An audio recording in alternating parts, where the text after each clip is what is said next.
இந்த லிஸ்ட்ல ஃபர்ஸ்ட் நம்ம பார்க்க போற மூவி தனுஷ் ஆக்டிங்ல 2019ல ரிலீஸ் ஆன அசுரன். இந்த படம் பூமணி எழுதிய வெக்கை நாவல்ல இருந்து எடுக்கப்பட்டது.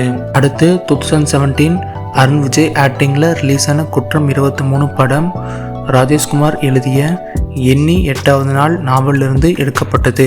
அடுத்து 2023ல வெற்றிமாறன் டைரக்ஷன்ல ரிலீஸ் ஆன விடுதலை படம் ஜெயமோகன் எழுதிய துணைவன் என்னும் நாவலிருந்து எடுக்கப்பட்டது.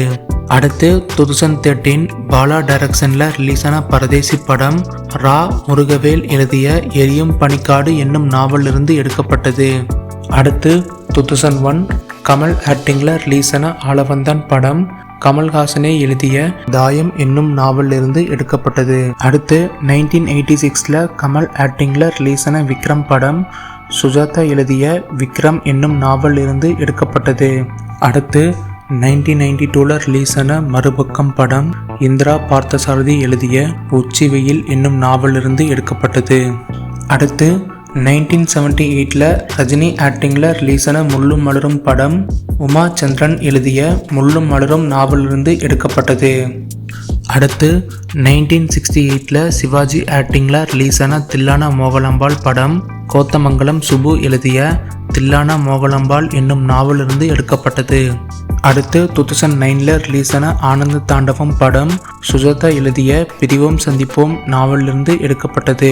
அடுத்து 1960ல ரிலீஸ் ஆன பார்த்திபன் கனவு படம் கல்கி எழுதிய பார்த்திபன் கனவு என்னும் நாவலிருந்து எடுக்கப்பட்டது. அடுத்து 2016ல வெற்றிமாறன் டைரக்ஷன்ல ரிலீஸ் ஆன விசாரணை படம் எம் சந்திரகுமார் எழுதிய லாக்அப் நாவலிருந்து எடுக்கப்பட்டது.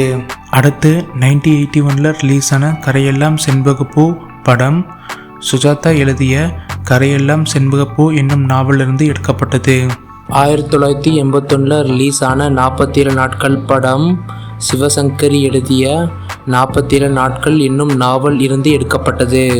அடுத்து 2000ல அஜித் ஆக்டிங்ல ரிலீஸ் ஆன கண்டு கொண்டேன் படம் ஜென் ஆன்ஸ்டீன் எழுதிய சென்ஸ் அண்ட் சென்சிபிலிட்டி நாவலிருந்து எடுக்கப்பட்டது.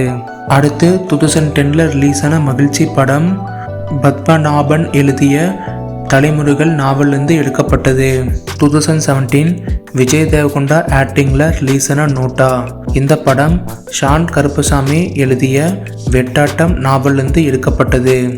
அடுத்து 2008 சசி டைரக்ஷன்ல ரிலீஸ் ஆன பூ படம் தமிழ் செல்வன் எழுதிய வெயிலோடு போய் என்னும் நாவலிருந்து எடுக்கப்பட்டது. அடுத்து 2010 ரஜினி ஆக்டிங்ல ரிலீஸ் ஆன இந்திரன் படம் சுஜாதா எழுதிய என் இனிய இயந்திரா நாவலிருந்து எடுக்கப்பட்டது. அடுத்து 1979ல ரிலீஸ் ஆன உதிரி பூக்கள் படம் புதுமை பித்தன் எழுதிய சிற்றெண்ணை நாவலிருந்து எடுக்கப்பட்டது. அடுத்து 2002 சேரன் ஆக்டிங்ல ரிலீஸ் ஆன சொல்ல மறந்த கதை படம் நாஞ்சில் நாடன் எழுதிய தலைகீழ் விகிதங்கள் நாவலிருந்து எடுக்கப்பட்டது. அடுத்து 1999ல சங்கர் டைரக்ஷன்ல ரிலீஸ் ஆன முதல்வன் படம் சுஜாதா எழுதிய பதவிக்காக என்னும் நாவலிருந்து எடுக்கப்பட்டது.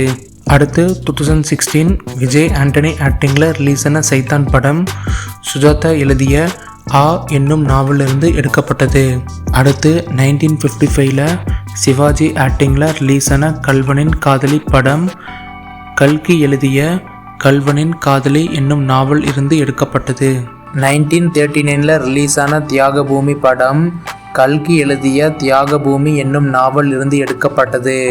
அடுத்து 2016ல கார்த்திக் சுப்ராஜ் டைரக்ஷன்ல ரிலீஸ் ஆன இரவி படம் சுஜாதா எழுதிய ஜன்னல் மலர் நாவலிருந்து எடுக்கப்பட்டது. அடுத்து 2022 மணிரத்னம் டைரக்ஷனில் ரிலீஸ் ஆன பொன்னியின் செல்வன். இந்த படம் கல்கி எழுதிய பொன்னியின் செல்வன் நாவலிருந்து எடுக்கப்பட்டது. அடுத்து 2012 விஜய் ஆக்டிங்ல ரிலீஸ் ஆன நண்பன் படம் சேட்டன் பகத் எழுதிய 5 பாயிண்ட் சம்பன் என்னும் நாவலிருந்து எடுக்கப்பட்டது. அடுத்து 2009 ஆர்யா ஆக்டிங்ல ரிலீஸ் ஆன நான் கடவுள் படம் ஜெயமோகன் எழுதிய 7ஆம் உலகம் நாவலிருந்து எடுக்கப்பட்டது. 2012 வசந்தபாலன் டைரக்ஷன்ல ரிலீஸ் ஆன அரவான் படம் வெங்கடேசன் எழுதிய காவல் கோட்டம் நாவலிருந்து எடுக்கப்பட்டது.